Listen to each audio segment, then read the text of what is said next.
नमस्ते दोस्तों, आप सभी का स्वागत है आपके अपने YouTube चैनल मैथ तूफान स्टडी पर। और दोस्तों, आज की इस वीडियो में हम पढ़ने वाले हैं परसेंटेज के कुछ प्रश्न जो परीक्षाओं में पूछे गए हैं। तो आइए वीडियो को स्टार्ट करते हैं। पहला सवाल आपके सामने है, देखिए। कहता है ए ने एक वस्तु जिसका मूल्य 50 रुपये है बी को 20% लाभ पर बेची। अब बी ने वही वस्तु 25% लाभ पर सी को बेची और सी ने उसे 40% लाभ पर डी को बेचा। उस वस्तु का मूल्य जो डी ने दिया वह क्या है? दोस्तों, एक वस्तु ए ने खरीदा था 50 रुपये का था और उसने बी को बेच दिया, बी के साथ बेचा 20% लाभ लेकर। ठीक है, बी ने वही वस्तु 25% लाभ लेकर सी के पास बेच दिया और सी ने भी उसे 40% लाभ लेकर डी को बेच दिया। तो डी जितना रुपये में लिया है वही पूछा है कि वह वस्तु का मूल्य जो डी ने दिया वह क्या है।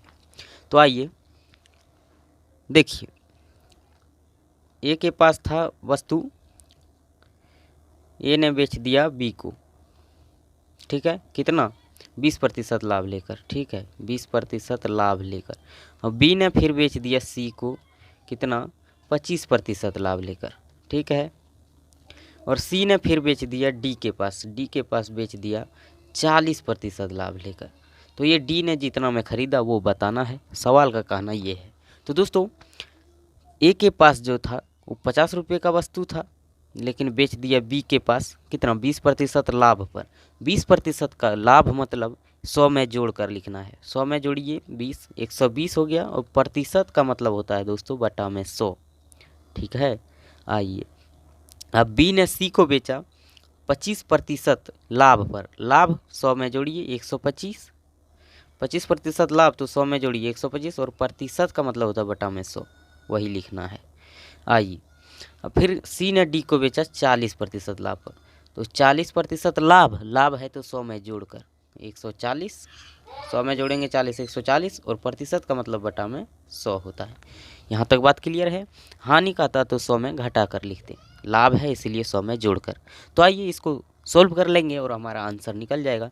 50 से काटिएगा कुछ 100 को 2 बार में और 2 से काटिएगा 120 को 60 बार में। ठीक है, 25 चौको 100, 25 के पहाड़ में 4 बार में 100, 25 पंचे 125 5 बार में। 1 जीरो से 1 जीरो कट जाएगा। 2 से 10 को काटिएगा 5 बार में और 2 से 14 को 7 बार में। E5 से E5 कट जाएगा। 4 से काटिएगा 60 को, 15 चौका 60। अब क्या कटने वाला नहीं है, यहाँ बचा 15 और यहाँ बचा 7। गुना करेंगे 15 गुना 7 तो 15 सत्य होता है 105 दोस्तों। 105 रुपया देकर डी ने वह वस्तु खरीदा था। आपका आंसर ऑप्शन बी हो जाएगा। बात क्लियर है? तो दोस्तों चलिए बढ़ते हैं अगले प्रश्न की ओर और देखते हैं अगला सवाल क्या कहता है। आइए दोस्तों, दूसरा सवाल आपके सामने है। कहता है यदि एक संख्या का 50% किसी अन्य संख्या का 1/3 है, इन दो संख्या का अंतर 7 है, तो इन संख्या का गुणनफल ज्ञात कीजिए। दोस्तों, एक संख्या का 50% लीजिए, पहला संख्या मान लीजिए इसका 50% जो है 50% दूसरी संख्या का 1/3 है, यानी 1/3 है।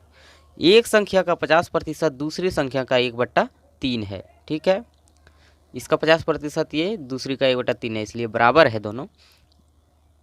कहा है ना, एक संख्या का 50% दूसरी संख्या के 1/3 है। ठीक है, तो देखिए पहली संख्या का 50% को क्या लिख सकते हैं? 1/2 बराबर दूसरी संख्या का 1/3। अब कहिएगा 50% को 1/2 कैसे लिखें? तो देख लीजिए, 50 और प्रतिशत का मतलब होता है बटा में 100। 50 से काटिएगा 50 से कम 50, 50 दूनी 100, 1/2 आ गया ना, तो यही लिखे 1/2। ठीक है, तो देखिए पहली संख्या का ये अनुपात और दूसरी संख्या का ये अनुपात हो जाएगा, यानी पहली संख्या अनुपात दूसरी संख्या का हो जाएगा 2:3। ठीक है, 2:3, ये 3। दूसरी संख्या का अनुपात पहली संख्या और दूसरी संख्या का अनुपात 2:3 हो जाएगा। ठीक है, तो देखिए यहाँ कैसे हुआ कि यहाँ से अगर करिएगा कि पहली संख्या गुना 1 करिएगा तो पहली संख्या बटा 2 हो जाएगा बराबर दूसरी संख्या बटा 2।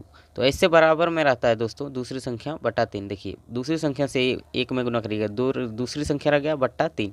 तो यही बात है, पहली संख्या बट्टा 2, दूसरी संख्या बट्टा 3। तो बट्टा में जब आ जाता है बराबर में दोस्तों, तो वो संख्या का वैल्यू वही होता है, अनुपात वही होता है। तो देखिए पहली संख्या का अनुपात 2 अनुपात दूसरी संख्या का अनुपात 3, दूसरी संख्या का अनुपात 3। ठीक है, अगर ऐसे आपको दे दिया रहेगा कि A/4 अनुपात B/2 अनुपात C/6 ऐसे रहेगा और कहेगा अनुपात, तो उस संख्या का A का अनुपात 4 रहेगा, B का अनुपात 2 रहता है और C का अनुपात 6 रहेगा। ठीक है, इस तरह होता है। तो दोस्तों समझ गए होंगे। तो आइए, पहली संख्या 2 अनुपात में और दूसरी संख्या 3 अनुपात में हुआ, लेकिन एक चीज़ दिया हुआ है कि इन दो संख्याओं का अंतर 7 है। देखिए अनुपात में कितना है अंतर 7 दिया हुआ है रियल में, तो अनुपात में भी अंतर ही देखिए 3 और 2 का अंतर कितना है, अनुपात में अंतर है 1 का, 3 में 2 घटेगा 1, अनुपात में 1 का अंतर और रियल में जबकि दिया है 7। ठीक है, अनुपात में अंतर 1, रियल में दिया है 7। तो अनुपात 1 का मान जब 7 हो गया दोस्तों, तो अनुपात 2 का मान कितना होगा, 1 का मान 7, तो 2 का मान 7 दूनी 14 हो जाएगा। अनुपात 1 का वैल्यू 7 है, तो अनुपात 3 का वैल्यू 7 गुना 3 7 तिया 21 हो जाएगा। ठीक है, जैसे 1 कलम का दाम 7 रुपया है, तो 3 कलम का दाम 7 तिया 21 रुपया। उसी तरह अनुपात 1 का वैल्यू 7 है, तो अनुपात 3 का वैल्यू 21 हो जाएगा, 7 तिया 21। ठीक है, तो वह संख्या हमें पता चल गया दोस्तों, 14 और 21 है। पहली संख्या 14 है, दूसरी संख्या 21 है, और अंतर भी देख लीजिए, 14 और 21 में 7 का अंतर है, तो संख्या हमें पता चल गया। तो कहता है इन संख्या का गुणनफल ज्ञात करें। लीजिए 14 का और 21 का गुणनफल करेंगे, गुना करेंगे 14 और 21 का, तो कितना आ जाएगा, 294। आपका आंसर ऑप्शन बी हो जाएगा। ठीक है, 14 और 21 को गुना करेंगे तो 294 आएगा। बात क्लियर है। चलिए बढ़ते हैं अगले प्रश्न की ओर और देखते हैं अगला सवाल क्या कहता है। आइए दोस्तों, तीसरा सवाल आपके सामने है। कहता है कंपनी के कुल कर्मचारियों का 20% पुरुष है। अगर 70% कर्मचारी विवाहित है और इनमें से 10% पुरुष है, ठीक है, तो पुरुष कर्मचारियों में से कितने प्रतिशत अविवाहित है। दोस्तों एक कंपनी में बहुत सारे कर्मचारी हैं, उसमें 20% पुरुष है। अगर 70% कर्मचारी विवाहित है, मतलब 70% जो कर्मचारी है उसका ब्याह हो गया है, और इनमें से 10% पुरुष है। जितना का ब्याह हुआ है, 70% विवाहित है, यही 70% पुरुष का विवाह हो गया है, 70% कर्मचारी का विवाह हो गया, उसमें से 10% पुरुष है। तो पुरुष कर्मचारियों में से कितने प्रतिशत अविवाहित है, यानी कर्मचारी जो है पुरुष कितना बिना विवाह किया हुआ है, कितना कुंवारा है, ये बात पूछा है। तो दोस्तों आइए देखिए, कुल कर्मचारी कितना होगा, अपने आप में 100% होगा। ठीक है, 100 में से कहता है 20% पुरुष है, यानी 100 गो में 20 गो पुरुष है, 20 गो दोस्तों पुरुष है, तो महिला कितना होगा, 100 गो में अपने आप में 100% होता है दोस्तों। 100 मानिए, 100 में से 20 गो पुरुष है, तो 80 गो महिला होगी, 80 गो महिला होगी।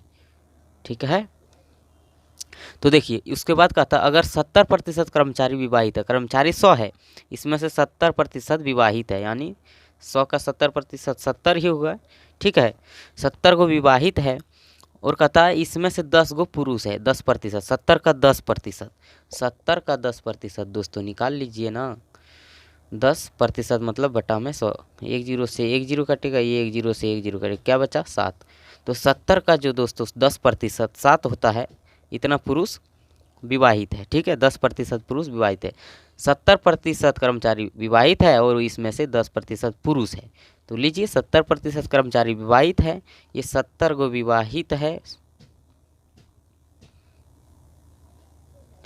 इसमें से 10% पुरुष है। लीजिए 7 गो पुरुष है 70 गो में से, तो कितना 63 गो महिला है। महिला को हमको नहीं पूछा है, पूछा है सवाल कि कितने प्रतिशत अविवाहित है पुरुष कर्मचारी।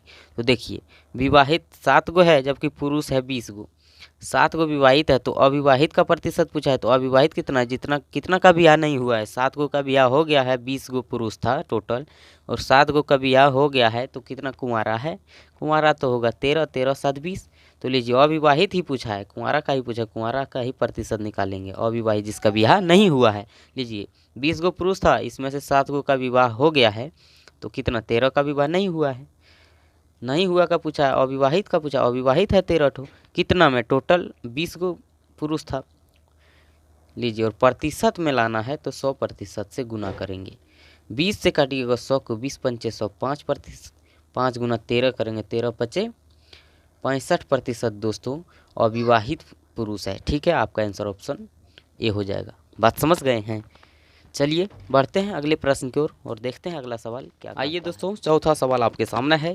बड़ा ही छोटा सा प्यारा सा क्वेश्चन है। कहता है कि एक संख्या का 40% 200 होता है तो उसी संख्या का 48% कितना होगा। लीजिए, बड़ा ही आसान सवाल है, प्यारा सा है। देखिए, एक संख्या का 40% 200 है, आराम से कर लीजिएगा इसको। 40% 200 है, यानी 40% के बराबर 200 है, तो इसका 48% कितना होगा। तो 48% निकालना है तो दोस्तों ये 200 ऊपर रह जाता है और ये 40 जो है नीचे ले आइए, 40 को नीचे ले आइए और कितना प्रतिशत निकाल रहे हैं, 48%। 48 से गुना कर दीजिए, बस आपका काम खत्म हो जाएगा। तो देखिए, 1 0 से 1 0, 4 से काटिएगा 20 को, 4 पंचे 20, क्या बचा 48 गुना 5 करिए, 5 गुना 48 करेंगे, 5 8 40 के 0 हासिल 4, 5 चौक 20 और 4 24, 240 दोस्तों उस संख्या का 48% 240 होगा। आपका आंसर ऑप्शन बी हो जाएगा। तो दोस्तों, वीडियो अच्छा लगा है तो लाइक कर दीजिए, और आप हमारे चैनल पर नए हैं, हमारे वीडियो को आप पहली बार देख रहे हैं, तो नीचे लाल कलर में सब्सक्राइब बटन है, उनको दबाकर चैनल को सब्सक्राइब कर लीजिए और बगल में बेल आइकन को ऑल नोटिफिकेशन में दबा लीजिए। तो दोस्तों, आज के लिए इतना ही। थैंक यू, फिर मिलते हैं अगली वीडियो में।